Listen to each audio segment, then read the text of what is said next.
wassalatu wassalamu ala rasulillah wa la hawla wa la quwwata illa billah. Rabbi shrah li sadri wa yassir li amri wa hlul 'uqdatam min lisani yafqahu qawli.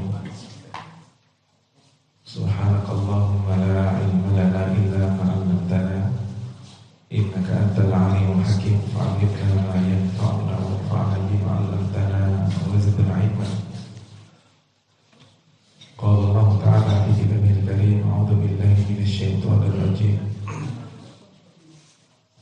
Man jaa'a bil hasanati falahu 'asyru amsalha wa man jaa'a bis sayyi'ati fala yujzaa illa mithlaha wa hum la yuzlamun. Qul innani hadani rabbi ila siratin mustaqim dinan qiyaman millata Ibrahim hanifan wa ma kana minal musyrikin.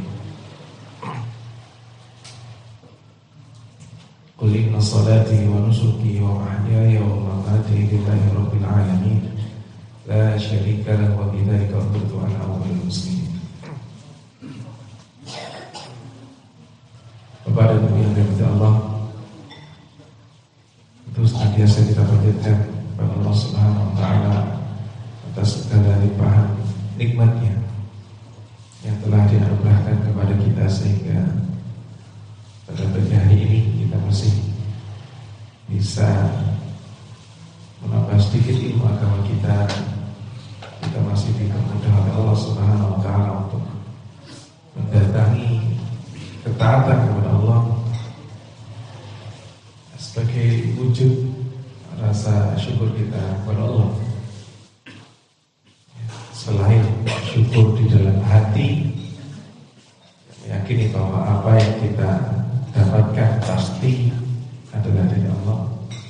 Kemudian syukur dengan lisan, kita lafazkan kalimat tahmid alhamdulillahirabbil alamin, alhamdulillahi ala kulli hal, alhamdulillahilladzi bi ni'matihi tatimmus shalihat, dan zikir-zikir yang lain. Kemudian juga kita bersyukur dengan anggota tubuh, kesehatan yang Allah masih berikan kepada kita sampai pagi hari ini. Kita syukuri. Tentunya adalah dengan kita gerakkan anggota tubuh kita ini untuk berangkat ke masjid yang kita cintai ini, dengan niat untuk mengangkat kebodohan dari diri kita. Di antara caranya adalah dengan menambah ilmu agama kita. Tentang menghadiri kajian tentang majelis ilmu, Rasulullah SAW menyebutkan, man yuridillahu bihi khairan yufaqihu fiddin. Barang siapa yang Allah Subhanahu wa taala kehendaki ia mendapatkan kebaikan. Barang siapa yang Allah Subhanahu wa taala harapkan kebaikan dari orang ini, di antara tandanya adalah, kata Rasulullah, yufaqihu fiddin. Orang ini pasti ditambahi ilmu agama, difahamkan yufaqihu fiddin, terutama adalah dengan ilmu agama. Karena tidak akan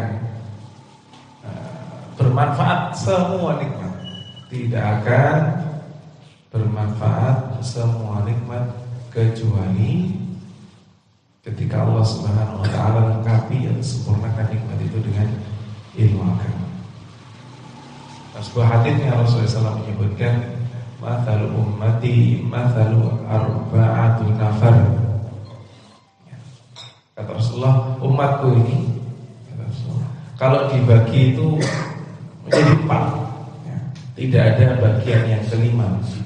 Keadaannya pasti salah satu dari 4. Apa kata Rasulullah? Yang pertama adalah rajulun atahullahu malan wa ilman. Kelompok pertama adalah kelompok orang-orang yang Allah berikan kepadanya limpahan harta, rekeningnya gemuk, asetnya tersebar di mana-mana. Rajulun atahullahu malan wa ilman, dan Allah Subhanahu wa taala sempurnakan nikmat harta ini dengan ilmu agama. fahuwa yunfiquhu fi haqqih. Limpahan harta, paham ilmu agama, maka dia tahu bagaimana membelanjakan hartanya. Dimanfaatkan oleh orang banyak yang membutuhkan. Harta ini dibelanjakan untuk membantu orang-orang yang membutuhkan, atau setidaknya maksimal hanya dibelanjakan untuk yang mubah, tidak sampai yang haram. Karena orang ini tahu ilmu agama, tahu batasan di mana boleh, di mana tidak boleh. Yunfiquhu fi haqqih. Dia tunaikan hak harta itu untuk dibelanjakan di jalan yang dibenarkan oleh syariat. Pakai haji, dipakai untuk umroh, dipakai untuk wakaf, untuk menafkahi anak yatim, untuk mendapat manfaat. Semakin Allah tambahkan padanya harta, maka semakin banyak amalan yang bisa dia lakukan. Yang kedua, Rasulullah SAW menyebutkan kelompok dua adalah rajulun atahullahu ilman wa lam yu'tihi malan. Kelompok kedua adalah orang-orang yang Allah berikan ilmu, punya kelonggaran waktu dan ringannya hati untuk mendatangi majelis ilmu. Kafir kita aus. Rajulun atahullahu ilman, punya kesempatan menambah ilmu, paham tentang batasan-batasan syariat, paham ini ada ibadah A, B, C.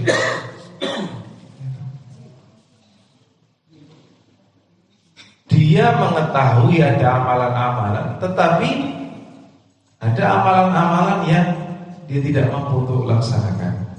Seperti golongan pertama yang dilimpahi harta, maka lebih banyak amalan yang bisa dilakukan. Tapi orang ini adalah orang yang tahu ilmu agama, tahu teorinya, tapi beberapa amalan dia terbatas, tidak bisa melaksanakannya karena dia tidak mendapatkan limpahan harta. Rezekinya hanya cukup memenuhi kebutuhannya saja. Bagaimana keadaannya kelompok yang kedua ini? Kata Rasulullah SAW, fahuwa yaqulu law anna li mithla ma li fulanin la fa'altu mithla ma fa'al. Maka yang dia mampu hanyalah berniat, berkeinginan, punya harapan. Seandainya Allah Subhanahu wa taala berikan kepadaku limpahan harta seperti orang pertama, seperti golongan kelompok orang yang pertama yang dilimpahi harta. Seandainya aku memiliki harta seperti orang pertama, la fa'altu mithla ma fa'al. Niscaya aku akan lakukan sama yang dilakukan oleh orang yang pertama. Orang pertama bisa berwakaf, saya juga ingin seperti itu. Orang pertama ini bisa tidak haji dan umroh. Saya tahu bahwa haji dan umroh adalah perintah agama. Saya juga ingin seandainya saya punya kelebihan harta. Bagaimana keadaannya? Rasulullah SAW menyebutkan fahuma fil ajri sawa. Atas kelapangan dari Allah Subhanahu wa taala dan dia maha luas anugerahnya, orang pertama dan orang yang kedua. Orang pertama itu tadi bisa melakukan amal soleh gitu, dan orang yang kedua dia tahu ilmu agama tapi ada beberapa hal yang tidak bisa dia laksanakan. Kata Rasulullah di hadits ini, fahuma fil ajri sawa. Orang yang pertama dan kedua atas keadilan Allah. Orang pertama dan kedua pahalanya sama. Keterangan dari Rasulullah. Karena orang yang kedua tidak melaksanakan beberapa amal soleh karena ketidakmampuan, bukan karena tidak mau, tapi karena tidak mampu. Ketidakmampuan ini datang dari Allah. Seseorang tidak dibebani sesuatu yang tidak dimampui. La yukallifullahu nafsan illa wus'aha wa ma ja'ala 'alaikum fid dini min haraj. Ittaqullaha mastata'tum, bertakwalah kepada Allah semaksimal yang mampu. Ya. Beberapa ibadah yang memang disyaratkan kemampuan di situ. Orang ini tidak mampu tapi ada kemauan karena sudah tahu ilmu agamanya. Bisa dia lakukan hal berikhtiar walaupun sedikit demi sedikit. Kabar gembiranya dari Rasulullah tadi, fahuma fil ajri sawa. Orang pertama dan orang kedua pahalanya sama. Umatnya Rasulullah ini kira-kira lebih banyak jenis pertama atau jenis kedua? Kalau kita ini yang duduk di masjid ini kira-kira banyak jenis pertama yang dilimpahi harta sehingga luas kesempatan beramal soleh, atau jenis yang kedua kebanyakan gitu. Apalagi ustaz ini kayaknya mayoritas yang kedua. Ya, berbahagialah dengan kabar gembira dari Rasulullah tadi. Fahuma fil ajri sawa. Maka orang pertama dan orang kedua pahalanya sama. Maka berkali-kali dalam banyak majelis guru-guru kita itu menasihati tentang hati karena tadi amalan orang kedua itu kan baru amalan niat yang letaknya ada di dalam hati, jangan disepelekan. Maka perbanyak niat yang baik. Ya Allah, saya berniat dari apa yang saya lakukan keseharian, dari aktivitas saya bisa menabung. Dari segi tabungan ini nanti mungkin ada 1 meter peta di pondok mana, di masjid mana saya ingin ada wakaf atas nama orang tua saya, atas nama saya, walaupun mungkin 1 meter, walaupun mungkin 2-3 meter, sudah diniatkan saja. Tidak bayar, tidak memerlukan energi yang banyak. Terus setiap kita ini datang ke majelis ilmu, kok ada nasihat dari guru-guru kita tentang satu amalan, entah sholat witir, entah puasa sunnah, entah sedekah, wakaf, entah lain-lain, langsung kita niatkan bismillah. Mudah-mudahan saya dimampukan oleh Allah untuk mencapai amalan yang baru saja saya pelajari. Kalaupun ternyata kita tidak mampu melaksanakannya, tapi karena ada niat di dalam hati, kata Rasulullah tadi, fahuma bil ajri sawa. Maka orang satu dan orang yang kedua pahalanya sama. Jadi Rasulullah SAW menyebutkan ada 4 kelompok nih. Ini baru 1 dan 2. Yang 3 dan keempat. Kelompok yang ketiga Rasulullah SAW menyebutkan warajulun atahullahu malan walam yu'tihi ilman. Kebalikan dari orang yang kedua. Orang ini dilapangkan oleh Allah Subhanahu wa taala hartanya punya tapi tidak punya ilmu agama. Fayunfiquhu fi ghairi haqqi. Maka orang ini punya kelebihan harta, berlimpah hartanya itu karena tidak punya ilmu untuk membelanjakannya dengan cara yang benar, akhirnya dia hambur-hamburkan. Orang mukmin punya kelebihan harta, ya cari pondok mana yang harus dibantu, cari orang yang membutuhkan di mana yang harus dibantu. Ya. Kalau orang tidak punya ilmu agama, percaya atau tidak Bapak Ibu, di zaman kita ini, kalau alam bahannya dari apa? Ada orang beli tas,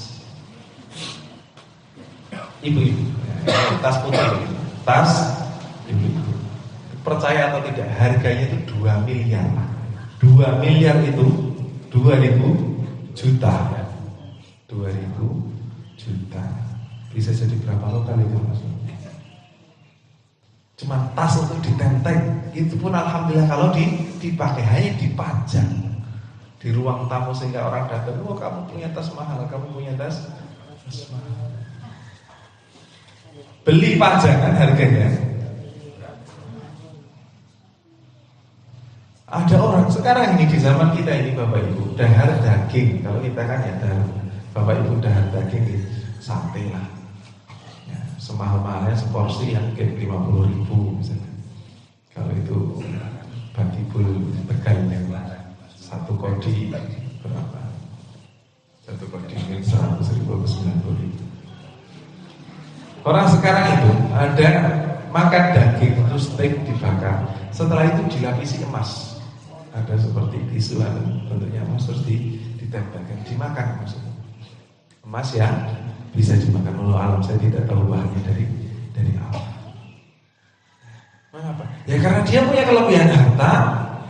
Ayam goreng sudah sehari-harinya. Kemudian makan daging, ya dia bisa beli sapi, tidak hanya beli daging. Apalagi sensasi yang dia butuhkan? Oh, makan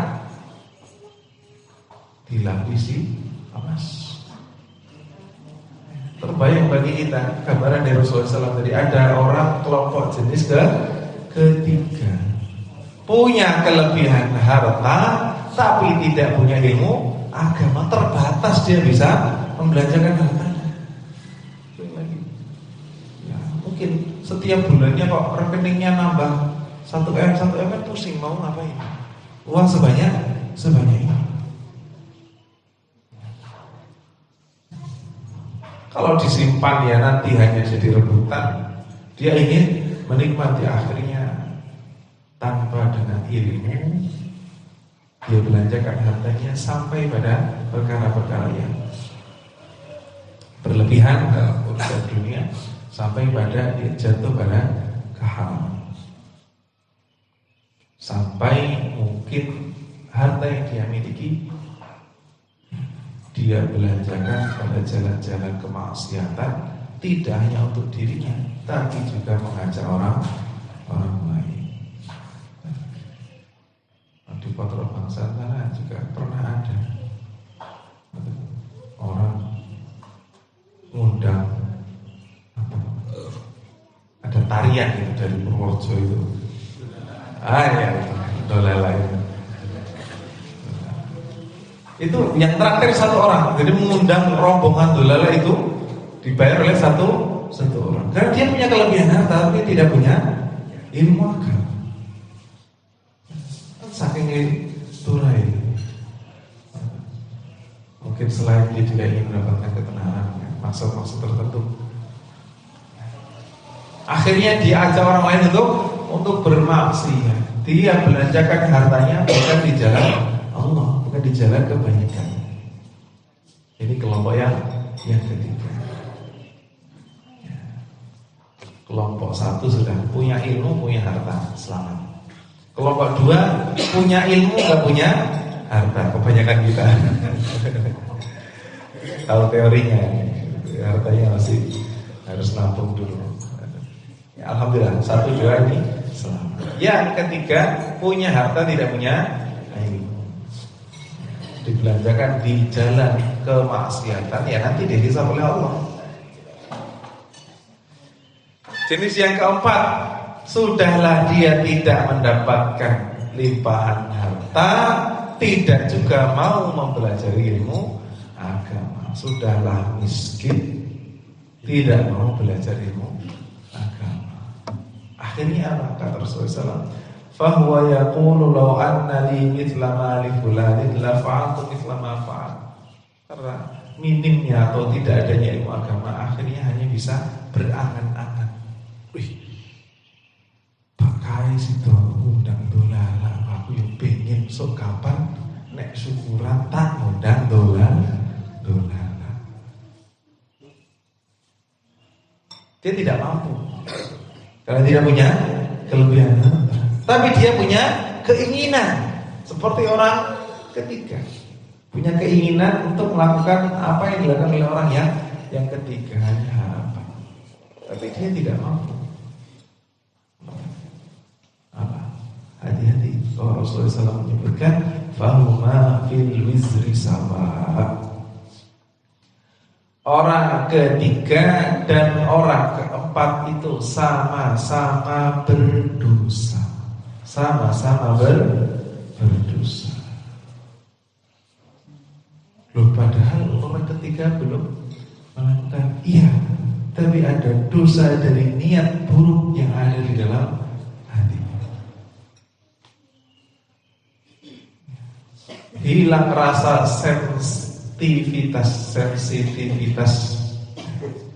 hilang kepekaan dia terhadap kemaksiatan. Karena dia tidak punya benteng ilmu agama, dia ingin ikut-ikut seperti orang-orang yang ketiga ini, hambur-hamburkan hartanya sampai perkara yang dilarang oleh syariat, melampaui batas, dia juga ingin seperti itu. Hati-hati. Fahuma fil wizri sama. Orang ketiga dan orang keempat itu dosanya sama. Maka kita ini bersyukur kepada Allah Subhanahu wa taala. Setidaknya kalau enggak masuk golongan pertama, ya masuk golongan yang kedua. Kalaupun kita ini terbatas pada amalan-amalan tertentu, ya bisa melakukan amalan-amalan yang faktor terbesarnya adalah kaitan dengan harta mungkin. Tapi mudah-mudahan kita bisa mendapatkan kemuliaan sama seperti orang yang dilimpahi oleh Allah Subhanahu wa taala limpahan harta dan ilmu. Bismillah, dengan niat-niat yang baik. Maka kita hadir di majelis ilmu tujuannya itu mengangkat kejahilan sehingga kita tidak membelanjakan harta di jalan yang keliru, dan tidak meniatkan keburukan-keburukan untuk melakukan kemaksiatan, karena kita tahu batasan syariat mana yang diperbolehkan oleh syariat dan mana yang tidak. Salawat salam semoga tetap tercurah kepada baginda Muhammad sallallahu alaihi wasallam, suri tauladan kita yang telah menunjukkan kepada kita bagaimana sebenarnya ibadah kepada Allah Ta'ala. Bapak dan Ibu rahimahullah, kesempatan pagi hari ini sedikit kami ingin mengingatkan firman Allah Subhanahu wa taala di dalam surat Al-An'am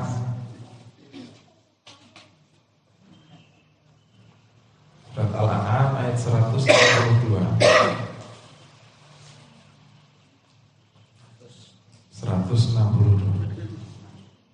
Allah Subhanahu wa taala berfirman, "Qul inna salati wa nusuki wa mahyaya wa mamati lillahi rabbil alamin. La syarika lah wa bidzalika umirtu wa ana awwalul muslimin." Perintah Allah Subhanahu wa taala kepada Rasulullah, "Qul," katakanlah wahai Muhammad, "Inna salati," bahwa salatku, wa nusuki, dan ibadahku. Nusuk ini secara harfiah itu maknanya adalah sembelihanku, sembelihan. Tapi para ulama mufassirin menyebutkan ini adalah sifatnya umum, semua ibadah. Ya. Kalau yang tadi yang pertama inna salati, salat, maka ibadah mahdhah yang urusannya seorang hamba dengan Allah Subhanahu wa taala secara langsung. Ada nusuk, ibadah yang berkaitan dengan sosial, ibadah yang berkaitan dengan mengeluarkan sebagian harta. Qul inna salati wa nusuki wa mahyaya wa mamati, dan kehidupanku begitu pula kematianku nanti lillahi rabbil alamin, hanyalah untuk Allah. Rabb semesta alam, la syarika lah, tidak ada sekutu baginya. Pelajaran dari ayat ini, Bapak Ibu, yang pertama bahwa setiap orang melakukan suatu aktivitas pasti ada motivasinya, pasti ada maksud dan tujuannya. Karena kita diberikan oleh Allah Subhanahu wa taala akal untuk berpikir. Ya. Dan ketika kita dihadapkan dengan dua pilihan antara melakukan atau tidak melakukan, atau mungkin contoh prakteknya Misalnya ada permasalahan kita dengan saudara atau dengan rekan kerja, maka pilihannya minimal ada dua. Kita akan terus-menerus pelihara masalah ini, atau kita berusaha untuk mengislah, untuk memperbaiki. Apapun masalahnya, kita berusaha mengambil pilihan untuk afa wa aslaha, memaafkan kemudian berusaha untuk memperbaiki. Ada permasalahan dengan tetangga, tentu ada langkah-langkah yang itu mengarahnya pertama adalah untuk rekonsiliasi, mengerukunkan, memperbaiki, atau terus saja sudah ben kono arep koyo ben aku tak koyo ngene. Atau kita berusaha, apa maksud orang ini melakukan hal ini? Saya tak datangi silaturahim, bawa sedikit makanan yang bisa kita berikan kepada orang, berusaha untuk memperbaiki.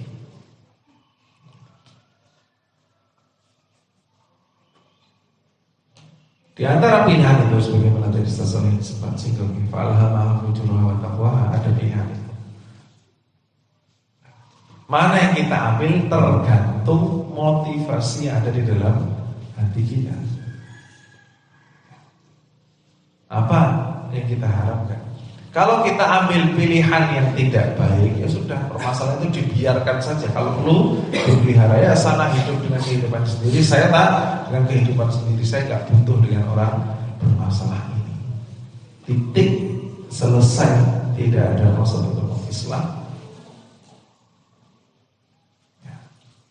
Berarti kita ikut memelihara masalah, kita tidak mau menjalin hubungan yang baik.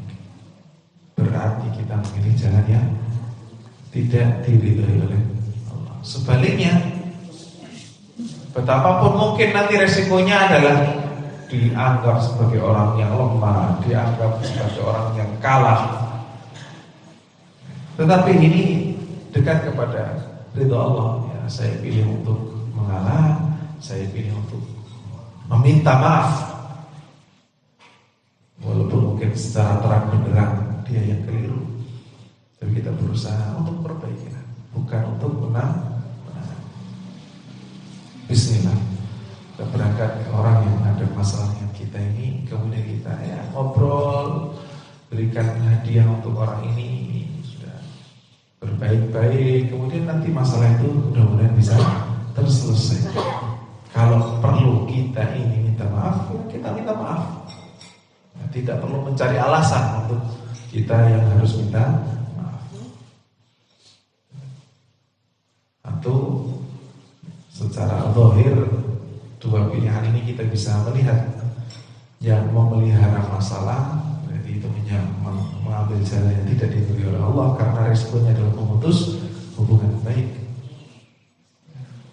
Atau kita mengambil pilihan yang kedua, yang resikonya tadi dianggap sebagai orang yang kalah, tidak populer, kemudian resikonya nanti secara sosial bagaimana, tapi kita tetap ambil karena ini adalah jalan yang diridhoi oleh Allah. Maka kalau berat kita mengambil pilihan ini, ingat firman Allah di dalam surat Al-An'am ayat 162, "Qul inna sholati wa nusuki wa mahyaya wa mamati lillahi rabbil alamin." Karena apapun yang kita ambil, yang penting untuk Allah. Yang penting untuk mendapatkan ridho Allah. Sholat, nusuk, hidup, mati, nanti untuk Allah. Kita ingat itu. Bukan urusan kita memikirkan bagaimana komentar manusia, dampak apa yang kita terima, karena mungkin kita harus mengambil pilihan yang diridhoi Allah. Karena kalau yang di pikiran kita, motivasi kita adalah komentar manusia, kata Imam Syafi'i, ridhon nasi ghayatun la tudrak. Keridhaan manusia, kalau kita ini berharap ingin menjadikan semua orang sayang kepada kita, cinta kepada kita, ghayatun la tudrak, itu adalah tujuan yang tidak mungkin tercapai, kata Imam Syafi'i. Seperti apa kemarin? Karena kalau kita ini berbuat baik, ada yang komentar atau tidak? Ada, pasti ada. Orang yang tidak senang, ada. Kita berbuat baik, pasti tidak disukai oleh orang yang jahat. Ya. Kalau kita kesana kemari mengajak orang-orang untuk sudah stop, berhenti merokok, jangan lagi merokok, itu buruk untuk kesehatan, itu juga menghambur-hamburkan harta. Kira-kira saya motor seperti ini ada yang tidak senang atau tidak? Ya ada. Komisaris pabrik rokok itu tidak senang. Itu ada video itu. Di antara bos-bos pabrik rokok itu ternyata mereka itu nggak merokok. Kita berbuat baik, ada yang tidak suka. Kita berbuat buruk, ada yang tidak suka atau tidak? Ya ada, tapi ada lagi. Karena kejahatan itu merugikan orang lain. Berarti berbuat baik dikomentari, berbuat buruk juga dikomentari. Sekarang kita pilih yang mana? Berbuat baik dikomentari atau berbuat buruk dikomentari? Itu berbuat baik. Karena kita inna sholati wa nusuki wa mahyaya wa mamati lillahi rabbil alamin. Ketika kita berbuat baik, berikan yang kita berikan adalah keridhaan Allah Ta'ala. Ridwan nasi wa ridwan. Ada satu kisah yang menarik. Allah, saya mungkin pernah ceritakan ini. Dikisahkan firman Allah Subhanahu wa taala dalam surat Al-An'am ayat 162, "Qul inna sholati wa nusuki wa mahyaya wa mamati lillahi rabbil alamin." Sudah. Bagaimana Allah ngajari kita? Bagaimana tuntunan dari Rasulullah itu saja yang kita ambil sudah. Ya. Yang sering kali tentu kalau kita mengambil tuntunannya Rasulullah akan lebih banyak orang yang senang. Misalnya Rasulullah mengajarkan untuk sedekah. Kita lakukan sedekah ini bukan untuk mendapatkan pujian manusia, bukan untuk mendapatkan komentar baik dari orang lain, tapi tujuannya adalah ridho Allah. Tapi kita juga mendapatkan perlakuan baik dari orang lain. Tetap maksud kita, tetap tujuan kita adalah keridhaan dari Allah Ta'ala.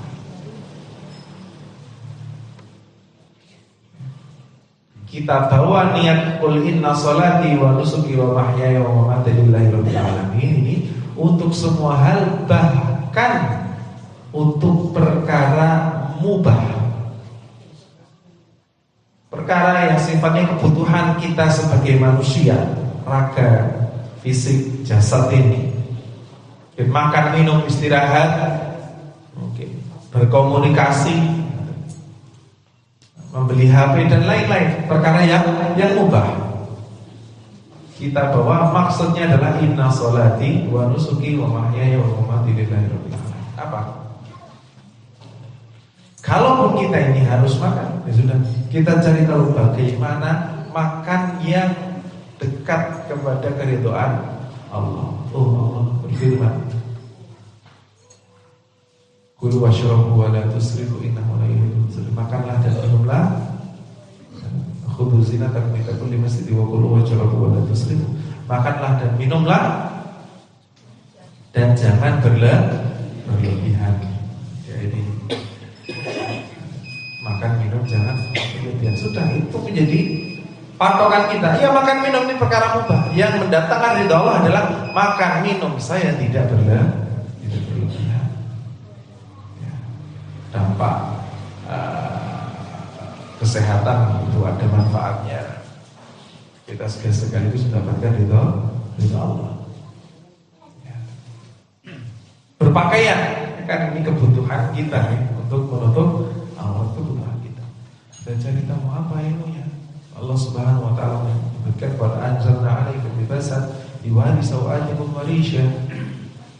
Allah Subhanahu wa taala telah menurunkan untuk kita ini pakaian yuwari sawatikum. Fungsinya, tujuannya adalah menutup aurat.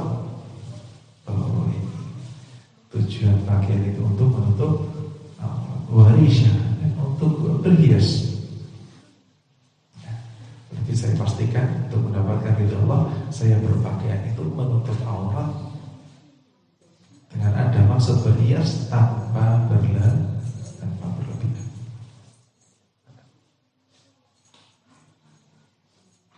Menutup aurat ya, bagi seorang muslimah yang paling nyaman adalah daster ibu-ibu. Tapi jangan sampai nanti daster kan pendek dan pagi-pagi mau belanja sayur udah langsung pakai kerudung, lengannya masih pendek.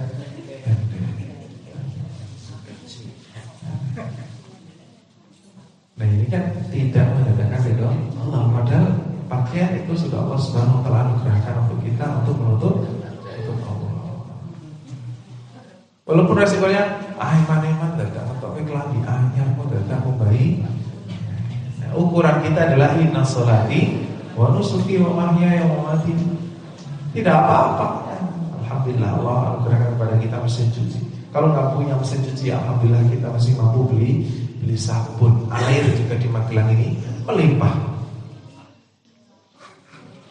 Maka kita pilih langkah-langkah yang mendatangkan ridho Allah. Kalau ini makanan porsinya besar, kalau dibuang, oh ini tabdzir, menyanyiakan anugerah Allah. Ya sudah, saya bungkus saja sehingga tidak terbuang sia-sia. Nanti mau saya makan lagi dan lain-lain. Berarti inna sholati wa nusuki wa mahyaya wa mamati ini lillahi rabbil alamin, Bapak Ibu, tidak hanya untuk ibadah mahdhur, bahkan bisa kita tarik untuk perkara yang mubah. Contoh misalnya Masjid Izzatul Islam ini mengadakan ayo jalan-jalan rihlah. Tetap kita datangkan niat bahwa rihlah kita sebagai jamaah Masjid Izzatul Islam tidak sama dengan jalan-jalan wisatanya orang kebanyakan yang semua hanya untuk berhambur-hambur harta. Tapi kita ditujukan adalah untuk bertafakur alam, ya, mentadaburi ayat-ayat Allah, dan penciptaan Allah sangatlah sempurna. Atau ke tempat yang kita tuju itu kita mendapatkan ilmu. Maka mungkin kami rekomendasikan ya, kalau jalan-jalan jangan hanya murni jalan. Itu ada maksud yang lain, mungkin kunjung ke satu lembaga pendidikan, menyampaikan sedikit bantuan, sehingga lebih dekat kepada keridhaan Allah. Qul inna sholati wa nusuki wa mahyaya wa mamati lillahi rabbil alamin. Yang ini bisa ditarik juga kepada perkara-perkara yang mubah. Jadi kebutuhan kita sehari-hari, bahkan tidur, kita cari tahu bagaimana tidur yang mendekatkan kita kepada keridhaan Allah Ta'ala. Oh, dijaga adab-adab. Bahkan kami juga meniatkan demikian, Bapak Ibu. Sampai walaupun mungkin nanti harus terhalangi dari beberapa kesempurnaan amal. Kami ini ya sedikit curhat nih. Diamani oleh Allah ini anak-anak 3 yang paling besar baru TK, belum bisa dilepas sendirian. Sehingga seringkali di bulan-bulan ini saya masbuk sholat, ya karena mengharapkan anak-anak sudah siap, mereka ikut ke masjid. Ada kekecewaan karena melihat ada orang-orang yang sudah adzan, sudah berada di masjid, bisa ikut takbiratul ihram bersama imam. Bismillah, karena ini adalah kebutuhan saya mendidik anak-anak saya yang akhirnya mungkin karena dengan tujuan untuk mendidik anak-anak saya untuk sholat, akhirnya saya sholat yang masbuk. Ya ini mungkin yang saya harus jalani. Sampai terbatas dari beberapa amal sholat. Tapi selama kita berjalan, apa yang kita lakukan ini adalah pilihan-pilihan mendatangkan ridho Allah. Inilah yang kita ambil. Termasuk nanti ini belum memilih pemimpin, tapi mikirnya nanti saja.